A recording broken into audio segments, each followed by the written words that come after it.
bienvenue sur ma chaîne.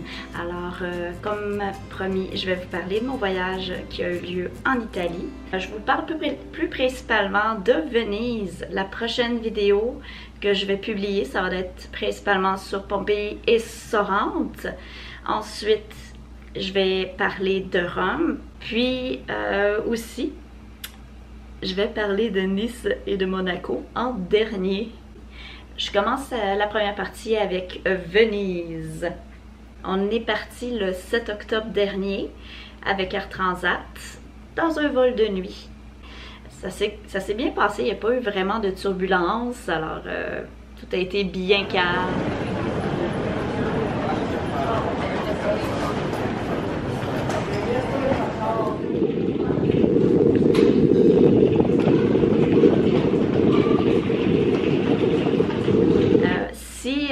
Vous arrivez à Venise, étant donné que c'est pas super facile de se repérer de la manière que les rues sont faites, tu peux tourner en rond longtemps. C'est vraiment d'aller au kiosque de l'Office du tourisme qui se trouve même à l'intérieur de l'aéroport, puis de demander une carte de la ville qui est gratuite, une carte touristique en fait. Ça va vraiment vous aider, surtout si vous n'avez pas de carte SIM prépayée à mettre dans votre cellulaire. Moi j'en avais une. Vous pouvez essayer de trouver un TIM mobile donc à Venise. Il y a certains endroits justement de téléphonie cellulaire parce que vous pouvez acheter une carte prépayée qui s'appelle TIM que j'ai vu à plusieurs endroits. C'était ma seconde alternative si j'avais pas pu avoir la carte orange. Mais la carte orange, le gros avantage, c'était une carte... attends, c'était quoi déjà? Je vais aller vous chercher. Ça s'appelait Orange Holiday Europe. L'avantage que celle-là, cette carte SIM, non seulement le forfait, qui est peut-être bon, quelque peu dispendieux, qui était, je crois, 39 €, ça valait vraiment la peine si tu le partages, surtout avec ton compagnon de voyage, comme que j'ai un iPhone et tout ça qui est débarré. Très important qu'il soit débarré, sinon ça ne fonctionnera pas. J'avais 10 gigs de données. Alors c'est ça, on n'avait pas à s'empêcher de texter ou de regarder Google Maps ou quoi que ce soit si jamais on était vraiment perdu puis qu'il n'y avait pas d'autre alternative de se retrouver dans la ville. Donc c'était vraiment pratique, voyager de ville en ville et tout ça. Donc c'était bon partout dans la zone euro. C'est vraiment un gros avantage si vous pouvez avoir la carte SIM française.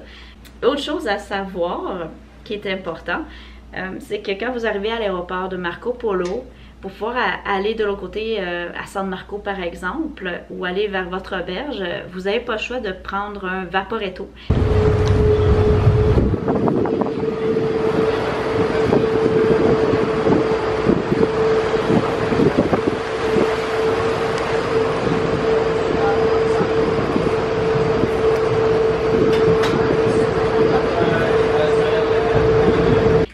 D'être une navette fluviale qui vous permet de faire le tour de la ville, de tout le canal, le Grand Canal, la lagune. Très pratique. C'est sûr que ça a quand même un coût, c'est pas donné. Nous, moi puis Mario, on a vraiment marché la ville au complet. Ou presque. On se tapait des 20 km par jour, je m'en souviens.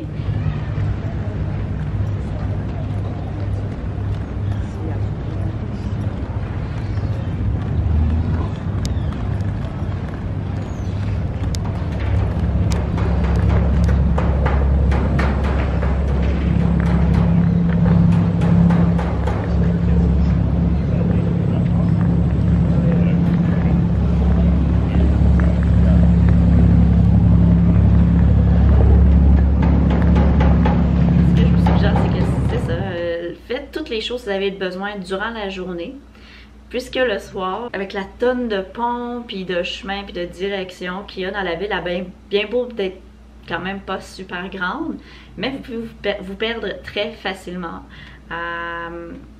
Donc, ce qu'on vous suggère, c'est de faire vos choses dans la journée, puis le soir, achetez-vous une petite bouteille de vin, prenez-vous des verres, puis ce que le monde font là-bas, ce que j'ai remarqué les Italiens, et quand ils veillaient dehors, ils s'assisaient sur le cadre de leur porte à terre et puis ils trinquaient, puis tout allait bien, puis ça jasait entre eux et tout.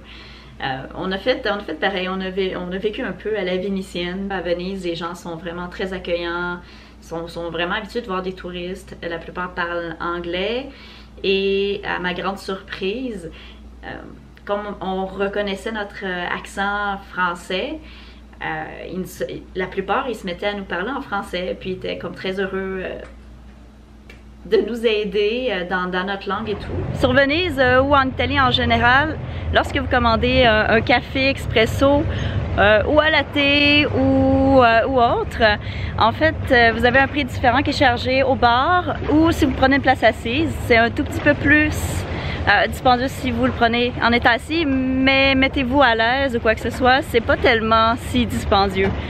Par contre, c'est un conseil si vous voulez économiser, vous êtes sur un budget quand même assez serré, on vous suggère ça, de le prendre au bar. Et ce que je vous dirais aussi, une autre suggestion, celle-là c'est vraiment libre à vous, c'est pas obligatoire. Si vous voulez manger dans des restaurants de A à Z, faites-le. Mais si vous êtes sur un budget, apportez-vous dans votre soute à bagages, dans la valise qui va en soute à bagages, peut-être un kit dans le fond de camping, d'ustensiles, et aussi peut-être un petit verre rétractable que vous pouvez utiliser pour justement lorsque vous allez dans les épiceries, vous achetez une baguette de pain, une bonne bouteille de vin pour boire en soirée, relax, tu sais, parce que vous n'allez pas aller à tous les jours dans les bars et tout ça. Des fois vous allez être vraiment fatigué, mais en même temps, tu sais, vous avez envie de veiller un peu, tu sais.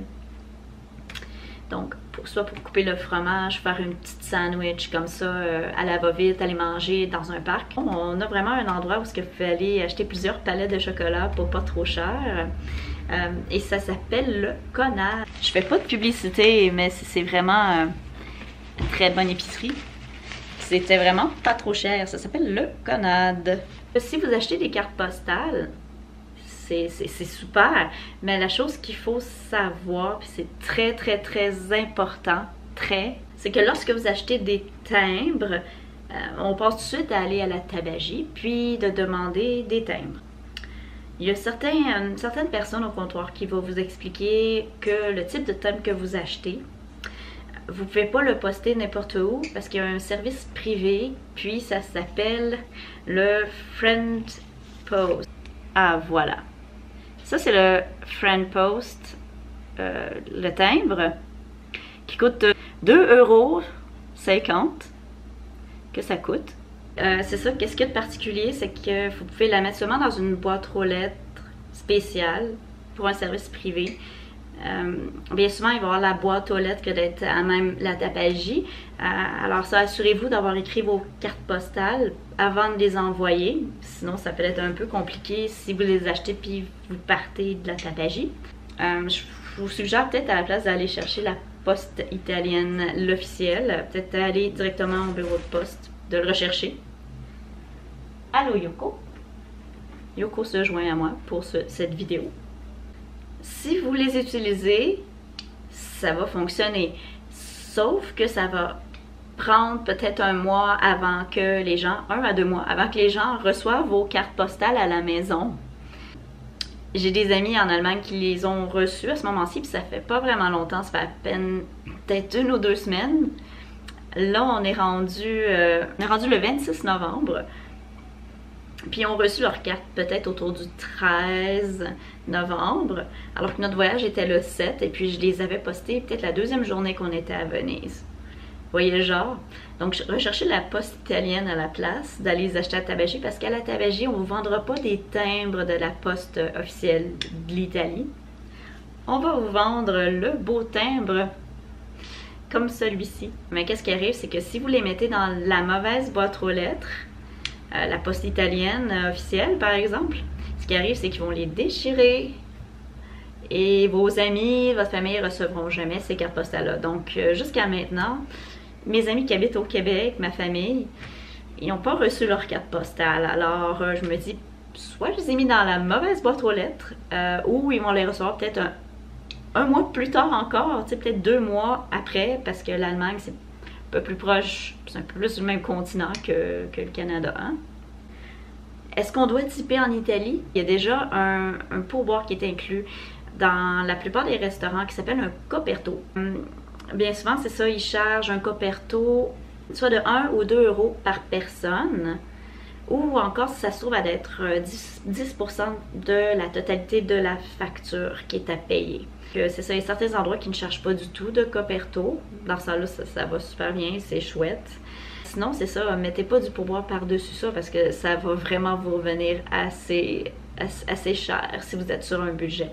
Concernant une petite anecdote, un autre conseil, si vous voulez aller à pied à la station de train, à votre départ, vous êtes avec votre grosse valise et tout ça, là. Si vous voulez pas faire comme moi, je me fais souvent des bleus comme ça, d'une manière inexpliquée, mais là, c'était assez explicable. Et étant donné qu'il y a beaucoup de ponts, tu sais, des ponts, tu sais, comme le Rialto, je vous dirais, la poignée, là, lorsque vous soulevez votre valise, prenez le temps de la baisser. Parce que ce qui m'est arrivé, c'est que j'ai eu un gros bleu, mais vraiment un énorme bleu, qui a viré bleu, jaune, vert, toutes les couleurs, pas de l'arc-en-ciel, là. Mais c'est resté pendant tout le long de mon voyage, pendant 2 semaines complètes. Fait que, parfois, j'avais envie de me mettre en camisole ou en manche courte. Et c'est ça, ce qui était pas pratique, c'est qu'on voyait tout mon énorme bleu à l'intérieur quand j'ai voulu soulever ma valise par-dessus les nombreux ponts. Puis c'est ça, j'avais l'air d'une femme battue, surtout que je me prenais avec mon ami qui est de sexe masculin. Alors vous imaginez, tu sais, on pouvait se faire dévisager un peu, hein. L'autre chose qui est à savoir, c'est voyager avec un homme. Admettons que c'est ça, c'est juste votre compagnon de voyage et que vous payez chacun vos choses. Dans la plupart des restaurants ou les hôtels, hébergements, ils vont tous vous charger sur une seule facture. Surtout si vous êtes une femme et vous êtes accompagnée d'un homme, la facture n'ira jamais à vous, même si vous la demandez séparée, que vous les payez chacun votre facture, vous ne l'aurez pas séparée. On va vous regarder bêtement et puis on va glisser à monsieur le soin de payer la facture. Donc culturellement, c'est ça, je m'en ai aperçu que c'était pas très bien vu. Concernant le fameux retrait d'argent, quand on est en voyage, on a besoin de retirer de l'argent de temps en temps.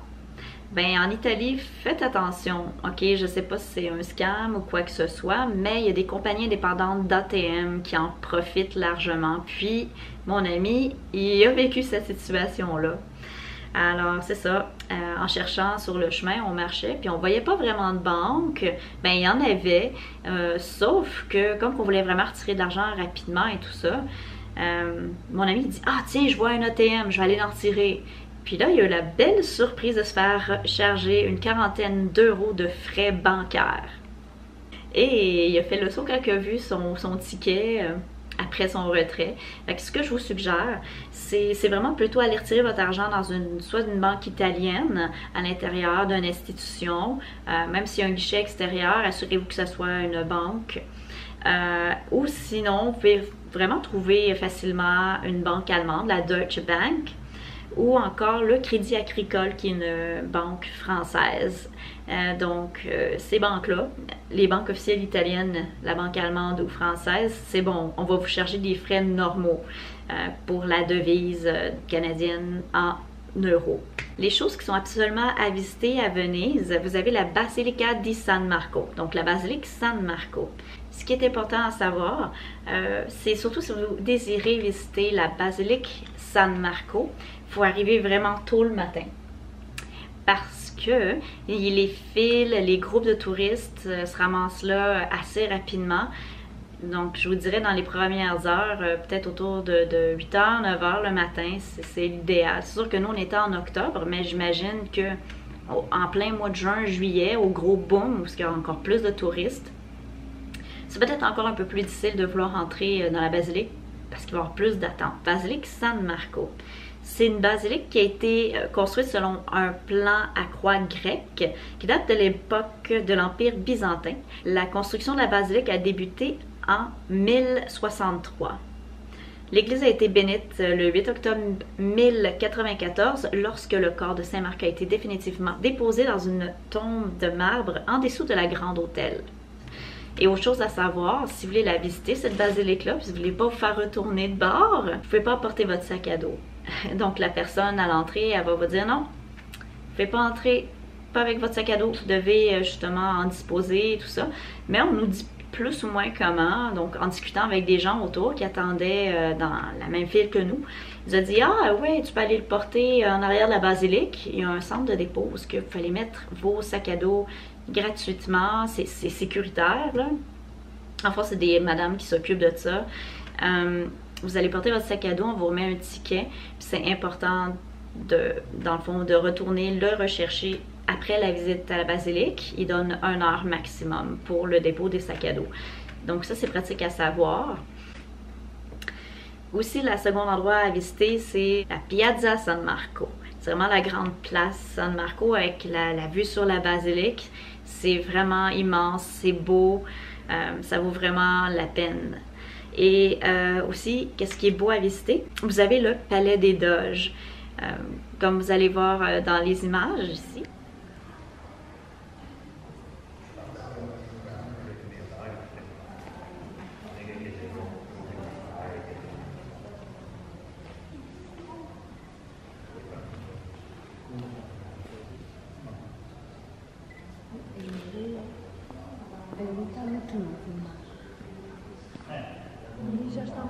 C'est le siège du gouvernement et le palais de justice. C'est là où les grandes décisions de Venise étaient prises, construites dans un style vénitien gothique. C'est aussi là où il y avait le Grand Concile et le Concile de 10.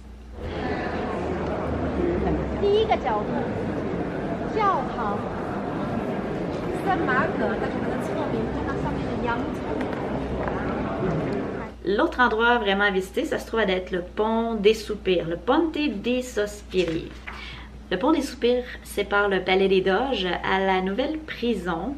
Ce pont de style baroque a été construit en 1602. Les prisonniers étaient transportés par ce pont et selon l'histoire vénitienne de l'époque, ce fut le dernier chemin emprunté avant l'enfermement à perpétuité. Des trous permettaient d'avoir une dernière vue sur la lagune. Il y a aussi le Campanile di San Marco, ce que j'ai parlé un peu tout à l'heure. Ça se trouve à être une haute tour qui mesure 99 mètres et servait autrefois de phare pour le transport des marchandises. Elle fut construite au 12e siècle. Et il y a aussi le pont Rialto. Donc moi et mon ami, on a passé à de nombreuses reprises sur ce pont durant le jour. Ça se trouve à être le plus vieux pont construit puis qui traverse le Grand Canal de Venise. Sa construction a débuté en 1588. Elle sépare les districts de San Marco et de San Polo. Et ensuite, il y a un autre endroit à visiter. Nous, on n'y a pas été. Ça se trouve à être Murano. Vous devez prendre une navette fluviale pour y accéder. C'est situé au nord de la ville, à 10 minutes en Vaporetto. C'est reconnu mondialement pour l'art de la verrerie. Vous pouvez aller visiter le musée de verre qui s'appelle le Museo del Vetro. J'ai vraiment adoré tout le transport, ça se fait par navette fluviale, que ce soit pour les pompiers, que ce soit pour les ambulanciers, que ce soit pour les taxis, le transport des marchandises, tout se fait que par bateau. Et puis la plupart des gens, au lieu d'avoir une voiture, ils ont toute une embarcation. Ça, je peux aussi vous montrer des images. Comme ici.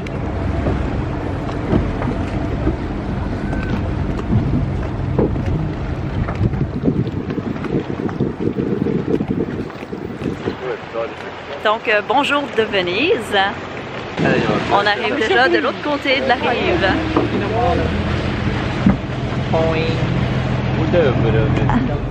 On voit le campanile.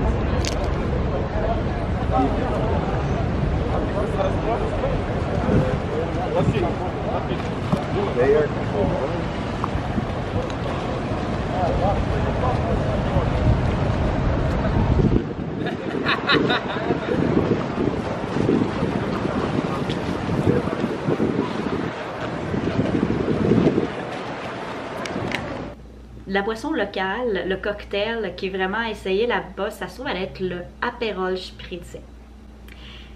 Donc c'est ça, quand on faisait le tour, moi puis mon ami, on voyait ça sur les bannières et tout, les petits bars qui avaient apérole spritz. On se demandait ce que c'était. Puis on s'est dit pourquoi pas, on va essayer ça. Surtout que c'est vraiment une boisson locale et c'est vraiment pas cher. Et en fait, ça se trouve être du Prosecco, donc c'est un champagne italien. Il y a aussi bon, l'Aperol Spritz, qui se trouve être une grosse bouteille de liquide orange alcoolisé, pour faire des cocktails. Et vous avez aussi du soda, et c'est sur de la glace et c'est garni d'une tranche d'orange. C'est excellent. Ça coûte environ entre 4 et 6 euros, donc c'est très peu cher. Sauf que attendez pas d'être rendu en France si vous franchissez le pays, parce que là, ça va vous coûter 12 euros pour la même boisson. Alors, ceci complète ma vidéo, ma première partie sur Venise. J'espère que vous avez apprécié. Si vous avez apprécié, n'hésitez pas à mettre un petit pouce bleu et puis donc à devenir abonné à ma chaîne. Yoko et moi, on vous dit à la prochaine!